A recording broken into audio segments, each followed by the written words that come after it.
has exhibited that. EntertainmentGA.com is disappointed to learn that so clearly they're disappointed about that kind of assertion from Kumi. I don't know what is basically the education that Ghanaian artists and the entire populace don't really get or know about the Grammy nomination. Well, first of all, Grammys is the biggest music awards scheme in the whole world. Every artist in wherever you find yourself aspire to get to the Grammys, because if you get to the Grammys, it gives you the biggest spotlight. I mean, you are talked about. International media gets to know about you. If you are lucky enough, international record labels get to contact you and work with you. There's something we call Grammy bounce. Every artist that has been nominated in the Grammys gets to get some benefit, whether it's just mention or the fact that people get to know your country, people get to know where you're coming from, people get to listen to your music. Right. I remember a couple of years ago, Grammy used to compile nominations into an album. The nominated songs, they compile it into an album and they sell it. Yes. And so that was another tool in getting into the Grammys. So it is not true that when you are actually nominated in the Grammys, you do not get any benefit. 2 weeks ago, I actually heard Rocky Dawuni on Max TV talking about how when he was nominated, people actually came to him asking him about Ghanaian music, and the fact that who else is out there. And then he had to mention the likes of Shatawale, Stonebwoy, Sarkodie, and a few others. So it is never true that Rocky Dawuni's nomination at the Grammys in 2015 did not benefit Ghana. Never. I mean, it's not true.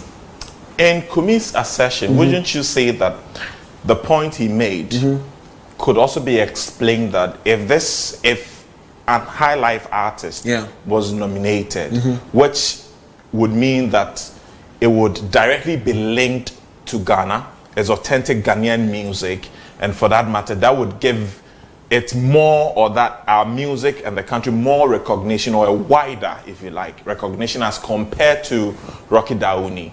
I think that assertion is misplaced. At the end of the day, a Ghanaian artist is out there, regardless of the genre of music that he took to the Grammys. It doesn't really matter, because almost everybody is doing whatever genre is there: R&B, hip hop, gospel, traditional gospel, urban gospel, to whatever it is. And so it doesn't really matter what genre of music we take to the Grammys. The most important thing is you are the Grammys. Right. You are being mentioned. Your country is being mentioned. Whatever benefit you get is being, highlighted. So it really does not matter. I mean, Afrobeat. Let's be fair. There's generally it came from High Life, but at the end of the day, it's Afrobeat that took Burna Boy to Grammys. I don't know the genre of it's traditional music that took Angelique Kidjo to Grammys. Right. So what's the point? At the end of the day, the genre of music is not really mentioned. It's the artist, and wherever that artist is coming from, that's being highlighted. So it really does not matter the genre of music you take to the Grammys. The personality, where the person is coming from, are these two elements that matter.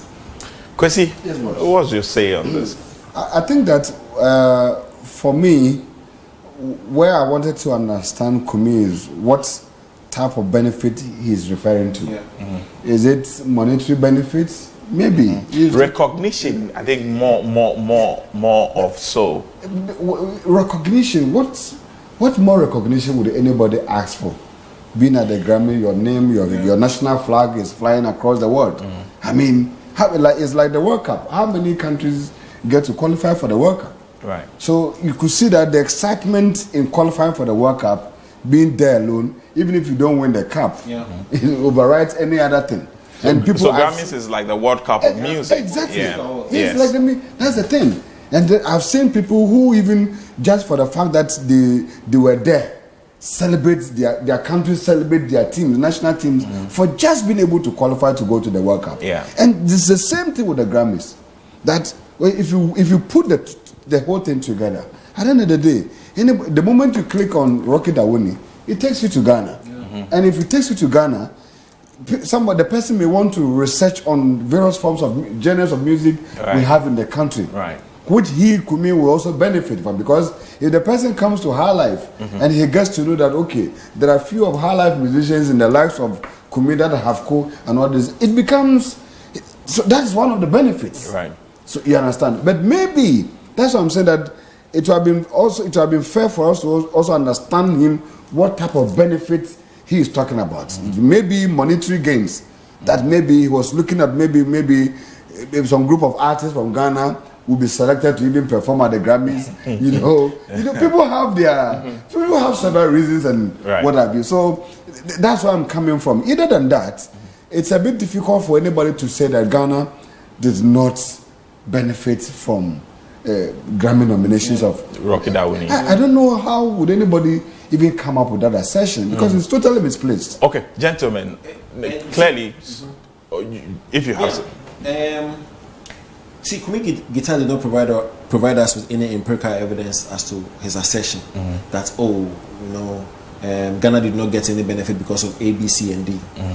However, I can understand him a bit, because even Rocky has complained to the fact that when he was nominated, Ghanaians did not make a lot of noise about it. So that was the next thing I was coming to, that if you gentlemen agree that there was some recognition, now the question is, were we able to, if you like, make good use of that recognition, sustain it, be able to ride on it to propagate other activities of ours, other genres, other musicians as well? Well, the point is, it's debatable as to whether we made a lot of noise about his nomination or not.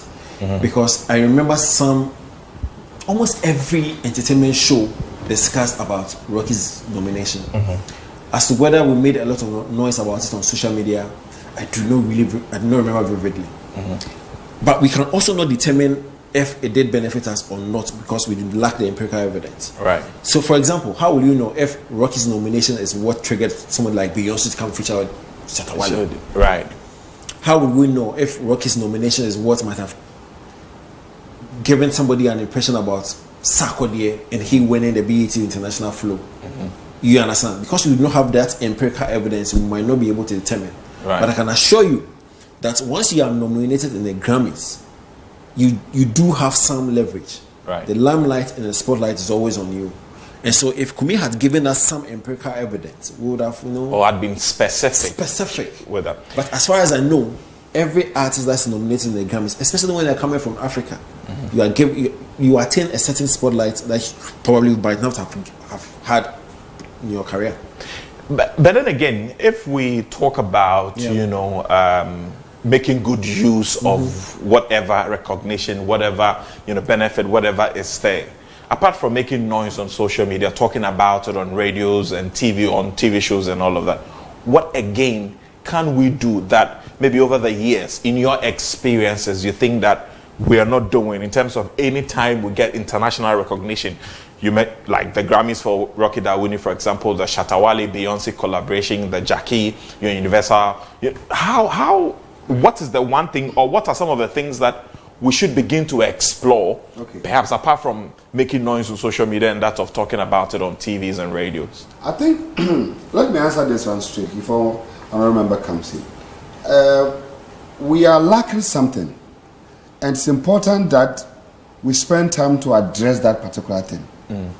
And that thing has something to do with market. It has something to do with market.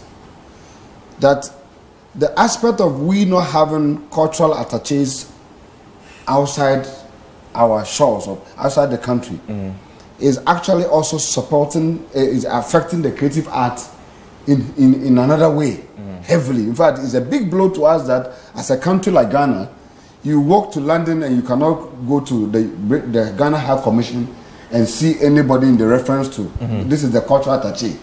You cannot walk to New York and go to the embassy and then they say, this is the cultural attaché. So if Rocky Dawuni has been nominated, the person can even facilitate some kind of Ghanaian marketing thing that will directly give some benefits to the creative industry in terms of sales boost and what have you. Because listen, I used to be the chairman for Music at Greater Accra. There was once a young lady at the Spanish embassy. She was the cultural attaché representative. Every week, the young lady will call you give you an update. I have a bass guitarist coming from France. Can you put some 10 people together? He want to have a session with them. I have a person here. And she's all the time feeding their culture on us. Right. Organizing seminars. And I saw a couple of them. Some brilliant young chap at the French embassy. These are some of the things that our people, we should be aggressive about.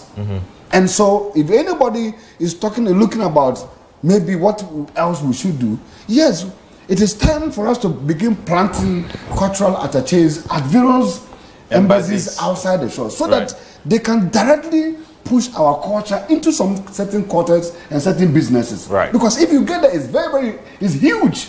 And being at the diplomatic level, we can play the mathematics from there, we can play the politics from there, and we can play it and also be able to get something. The second factor has to do with recently, when Burna Boy got his won the Grammys. I don't know if you saw it. A whole governor organized a press conference and gifted the young man 10 million naira series, 10 million naira. That would have been one hell of a currency, 10 million naira. Exactly. And even awarded one of the state's honoraries to him. Yeah, to Burna Boy. Now, what on the land to him? Now, what that means is that the governor has opened an opportunity, has created, apart from whatever was given to Burna Boy in New York or at the Grammys, the governor had directly tapped into the media this thing, such that he has connected the country to the Grammy directly for some benefits. Two, it has also given some kind of morale boost to any young man in Nigeria who is a musician that, if this is the support our leaders are giving, I mean, how many, even the artists of the year that we do in Ghana here at the VGMS, how many of these ministers or regional minister, Greater Accra minister or Greater Accra mayor, that you see that he has even invited the artist of the year to a cocktail, or even say, because of what you have done, let me just even, we are giving you the region, the Greater Accra region acknowledges key to the city or something of that nature.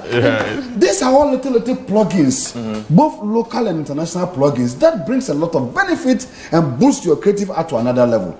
So sometimes I agree with people who says that it is not all the thing that is about money. Sometimes too, it's also about an institutional thing. It's about interest the state has. It's about interest what our people has. And that's the people we are not getting. That is what maybe we are lacking in most of these areas. So trust me, there's a lot of things we can do. And if we really want to go far by the way our Nigerians are going and the kind of speed to which we are traveling, we will need some of these important plugins, local plugins from most of our so-called big men who are, have the capacity and pushing this thing to support the creative people. You saw your talk today, the way BET is celebrating. Yeah, we'll be talking about him in the next conversation. Look at it, people are celebrating now. I said, what happened to our own people? Sometimes most of our big men, they behave as if they don't know nothing about art. But when during politics, they want to use the art people for politics. Then after politics, you don't see anybody, they are all missing. But you people are in the helm of affairs and governance who have the shots. You control the budget. You control this. You know the destiny of our creative art. You can equally drive and push something. You can give us something. There can be there could be something that this governance and art can collaborate between to bring some success on the table. Not actually even giving us money, but creating the opportunities, doing the plugging for us. Because you people are holding the seal. You have the seal. You have the diplomatic passport. You have the letterheads. You can use it to drive us through so that we can even go there and tap into the oil that is out there. Right. Well said. Very much well said. Arnold. Well, I think, sir, first of all, we should understand that any international award is an individual honor. So, for example, if Burna Boy goes to win a Grammy award, first and foremost, it is for him. If Rocky Dawuni has been nominated for a Grammy award, it is for him. As Ghanaians, we only take pride in the fact that our fellow man or our fellow man has gotten to that level. So the biggest honor goes to him and whatever he wants to benefit from. Again, I believe it's the lack of noise that we made about Rocky's nomination that probably is what Kumi is talking about. Because you see, when Burna Boy won the Grammys, it's a level of noise that may have gotten to for example, the vice president, because I remember the vice president a couple of weeks ago committed some amount of money to the Nigerian music industry based on the fact that Burna Boy had won a Grammy. And he was able to do that because of the level of noise that was generated after his win, to the point where even Ghanaians were talking about Burna Boy winning a Grammy. So I believe we did not make a lot of noise about Rocky's nomination to the point where it would have gotten to the presidency. Because mind you, when Beyonce featured Shatta Wale, the noise was on a certain level where it got to a point where Nanado had to tweet at Shatta Wale and congratulate him. You understand? So probably because of the noise that we did not make, or the fact that Rocky was nominated but did not win. Because being nominated is different, winning is different. You understand? And so maybe because he did not win, that's why we did not make a lot of noise about it, because he's not the only African artist to be nominated. And so had he won, probably the noise level would have gotten to a certain notch where it would have gotten to the attention of the presidency, where they would say, okay, listen, we have our own fellow man who has gotten to a certain level, so let's do one or two stints. Because mind you, Burna Boy's attainment of the Grammys necessitated the point where the vice president, the government were able to commit some amount of money, where a certain governor was able to commit some money to the artists and to the industry. So probably it's because he didn't win. But regardless, we could have made a lot of noise about his nomination as well. Right. Okay. So one conversation that certainly we can make noise about is Yaw Tog, named BET Amplified International Artist of the Month. Arnold, if you can offer us some education on what... Seriously, this is the first time I've heard or seen BET awarding any artist for Artist of the Month. Okay. Let me just read this from BET, and then we can, as you said, BET International is proud to announce at Yaw Tog as our April BET Amplify International Artist of the Month. BET Amplify is our seal of approval on the next big thing in music. Stay tuned to our social account to see more of Yaw Tog throughout the month of April. That's a big deal. It's too much. That's huge. Too much already. Because BET is one of the most reputable international platforms that we have across the world. And over the years, we've had some Ghanaians actually feature prominently on BET. Sarkodie has won a BET award several times. One for Best African Act, two for Best International Flow. Stonebwoy was the first African artist to win Dancehall Artist of the at the BET. So for Yaw Tog to actually have a feature, Miss V was also nominated as well. So I think Kwesiata as well. Kwesiata as well. Yeah. Kwesiata was actually mentioned. Yes, Best International Act as well. So he's not the first, but for the fact that he's young, he's one of the pioneers of this American movement. For him to get that recognition, on an international platform, and to be touted as the what do you call it? BET Amplify is our seal of approval on the next big thing in music. That's huge. That's huge. That's really huge. I mean, considering the fact that BET is an international platform, a lot of international audience do tune into that station, do tune into that platform. And so for Yaw Tog to get that recognition, apart from the likes of Sarkodie, while Stonebwoy, Miss V and Co, I think that's a huge feat. Okay. And it tells much about how he's moved away from the bunch, because previously I was scared that we will not be able to identify one or two artists from the entire American movement. And for me, the likes of Yaw Tog, Kofi Jamal were able to elevate themselves away from the bunch.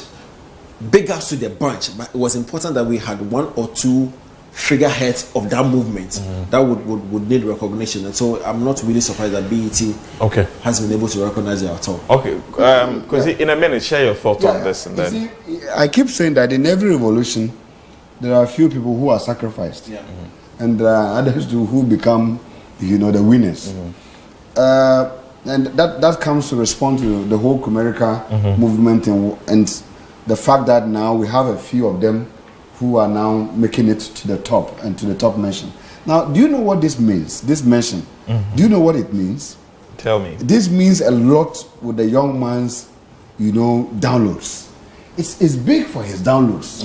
As we're talking to you now, do you know how many people are on his iTunes, the Amazon, platforms, the streams, and the Boom Play? Do you know how many people are there now? That is and this is money. In fact, the BET have given this young man a blank check, and he has to fill in the zeros. But he has to do some job. He has to do something job as well. Right. But he has done something. Now listen, he has done something, and BET has amplified what he has done to another level. So on and on he's going, and I'm saying that the young man, he should not relent. It's for him to keep doing what he's doing and be the master of the game for where he is. He shouldn't be solely headed at this point. This is even the moment for him to do more than what he's doing now, so that he can get bigger recognitions and what have you. Who knows? You never know what will happen after this one. Right. So I'm happy about that name, that underlining statement that was made. That the seal of approval. The seal of approval. Hey, to have a seal of approval for BET, Jack, man, you are there, and you are wherever you are this evening. On behalf of all of us. Yes. So congratulations to you, man. You are the man. Right. You are the man. Okay. Gentlemen, rather on a sad note, I'm sure we've all heard the news, the demise of American rapper and actor DMX. Arnold, what do you remember him? Before I came in, I heard the manager talking about the fact that he's not dead. You heard who is on? The manager, DMX manager. Okay, so let me read something from CNN. It has the headline, DMX, rapper and actor dies at 50. DMX, a rapper known as much for his troubles as his music, has died. His family announced in a statement he was 50. It says that, and here's the statement: "We are deeply saddened to announce today that our loved one, DMX, birth name of L. Simons, passed away at 50 years old at White Plains Hospital with his family by his side after being placed on life support for the past few days." Family statement read in part. So this is actually what is there. Few people like Chris Red and the likes of Jamal Crawford and DJ Academics and all of that have tweeted RIP DMX. So well, once CNN has reported it, I cannot dispute it, because CNN is a reputable media platform. Right. And so, but before I came in, the manager was asserting to the fact that he was not dead and that he was telling the media platforms to desist from spreading false news. Any hip-hop head, anybody who lived or grew up with hip-hop would know DMX. And it's sad. And I can understand what the family went through, because I remember when Tupac was shot, he was also placed on life support. And usually what happens is, the family is given an ultimatum: do you still want him to be on life support, or you want to pull the plug? And so I can imagine the difficulty that the family went through as to how they came by that decision to actually take the plug off. I mean, anybody who lived on DMX song would be saddened about the news. I mean, he was a pioneer. I mean, from the early 2000s to, let's say, the 2020s. I mean, with DMX was very dominant when it comes to hip hop music. DMX is touted as one of the artists to have multiple songs placing on the charts. First two albums went #1 on the Billboard charts, biggest selling albums of all time. And so it's sad that we've lost such a hip hop luminary. Condolences to the family and to every hip hop fan and every DMX follower. It's sad. Right, Kwesi. Yes, boss. Arnold, I want you to help me with this. It's becoming something like a tradition that young men in America work so hard to become successful. And when they become successful, the only thing that will kill them has to do with drugs. And I can't that you struggle so much to the top, and when you get to the top, then you sit down and then for coke to kill you. And the likes of Whitney Houston and all this I mean, after all this big fame, and you see Whitney Houston going down down with drugs. Mark Jackson, drug overdose. Is it because sometimes they are not able to manage the fame, the pressure, the stress, and all of it that comes with it? Drug use should not be encouraged, but we should also recognize the fact that these artists are human beings. They are under a lot of pressure. From where?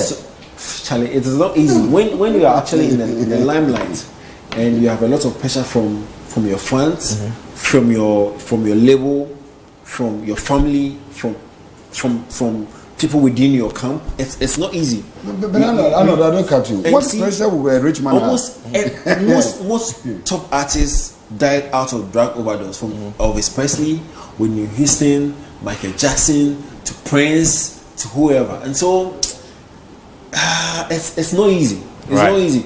So clearly, because they want to avoid the level of pressure they are in, they resort to the drugs to actually help them. Okay.